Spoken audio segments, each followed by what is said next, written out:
Hi Copic friends, Michelle Houghton here. I have a stunning stamp today from 3 Room Studio. If you have not stopped by Sandy's blog to check out her new site and her new store, it's a must do. She is just starting out and has spectacular images to start and just released a new set this January, so it's worth a stop by. Today I am going to do a no line coloring with this beautiful mermaid and her baby. Now you're going to notice I've got 2 stamped images there, and one is in black, the other is in a really pale pink by Memento. And I've got a whole wad of these beautiful kind of pale colors. But I almost always, when doing no line coloring, keep a black line image beside me, and that helps when I get into some of those small tight details to see what's going on, even if I've lost some of those details as I do that no line coloring. So I'm going to use a series of BG75s, and we are going to speed up because this has got a lot of stuff going on and there's no way I'm going to finish that. The image total takes about, I think it was about an hour. And so we're shrinking that down to a manageable amount for YouTube. So I started with a BG75 and I've shifted to a BG72. A lot of times with no line, you're going to see me go from dark to light in my coloring. And the main reason for that is I'm starting at those edges and working my way in and towards that highlight. And that way I don't lose the line. So where her leg or her tail bend underneath herself, can you see how now that's very bright and light for that BG70 to come in? If I'd started with that BG70 and hit all those areas, I'd lose those light pink lines and wouldn't be able to see the edge. So by starting with the BG75, going down to the BG72, and then the BG70, I've held those lines. And now I can go back and forth, and I can still do some more blending. I can come in and hit those details where I'm like, oop, needed to get this darker, and find those spots. And I'll be honest, that tail gave me, I really had to think as I was coloring about how that would be shading. But really what I wanted to show you was the pieces of the tail. And so it was more about finding that shape, the one piece of the actual tail fin in front of the other, creating the look of almost kind of that dip in the middle. And then she's going to come up and under her baby, who also, of course, has a tail. And so I'm using similar colors, and I have to be careful as those come up against each other so I don't lose the other tail. The baby's tail is going to stay lighter with just the BG70 and the BG72.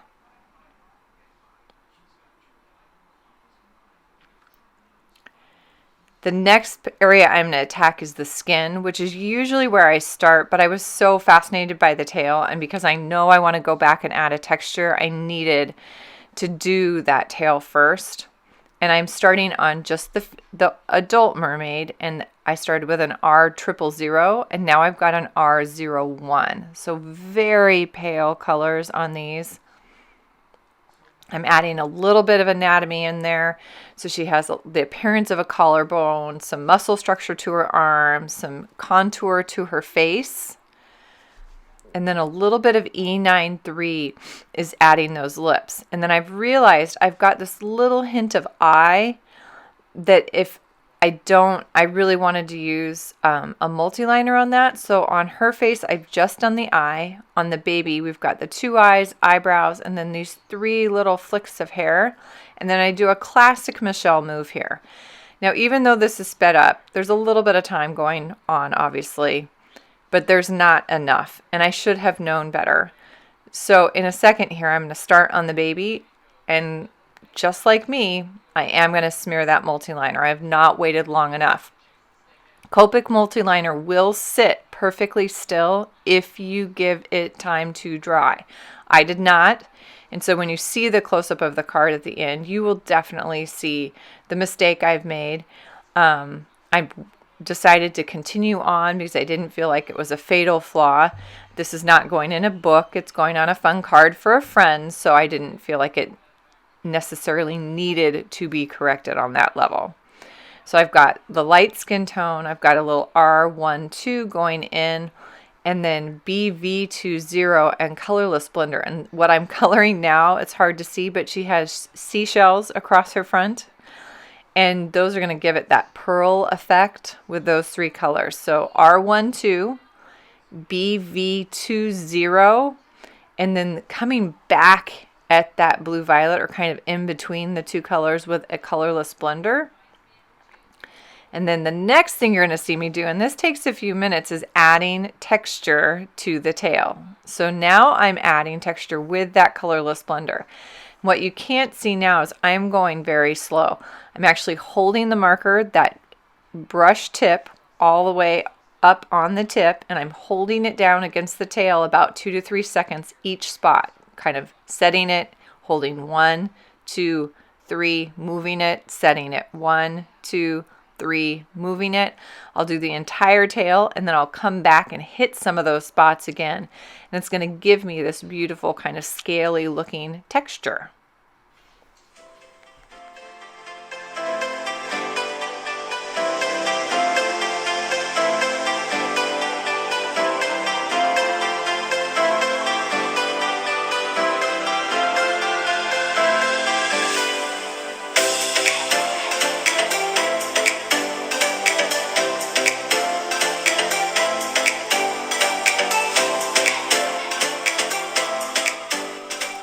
So next I'm going to come back into some of the details in her hair. She's got this little cluster of kind of what looks like sea flowers and seashells.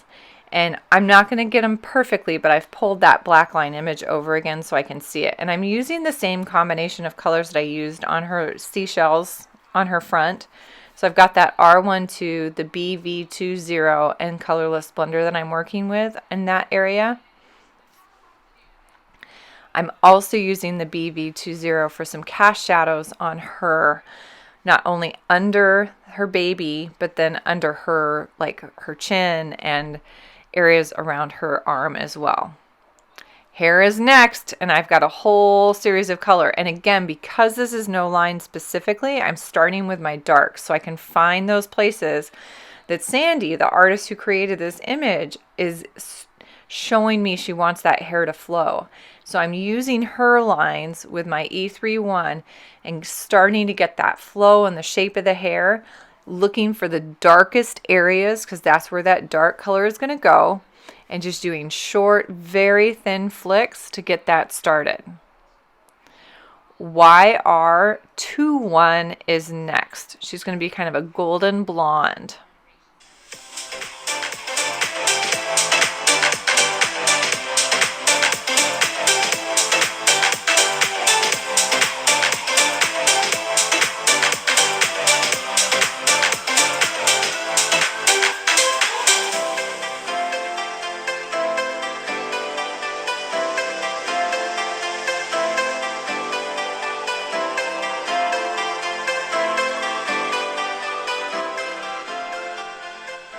So you're going to see me step down again here. I'm going to the YR31 and then the YR30.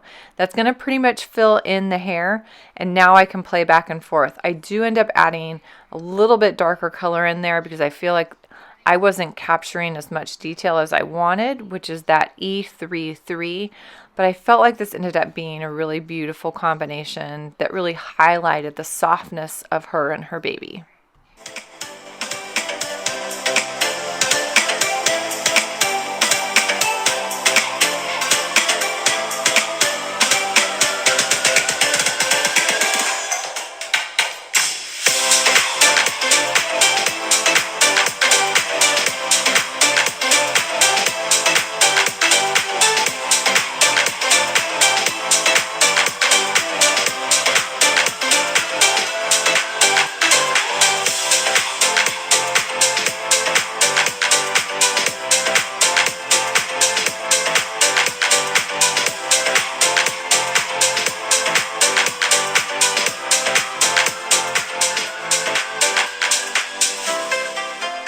Finishing up the details in her hair, I finally decided on what I wanted some of those last pieces to be, and I'm going back to the BGs.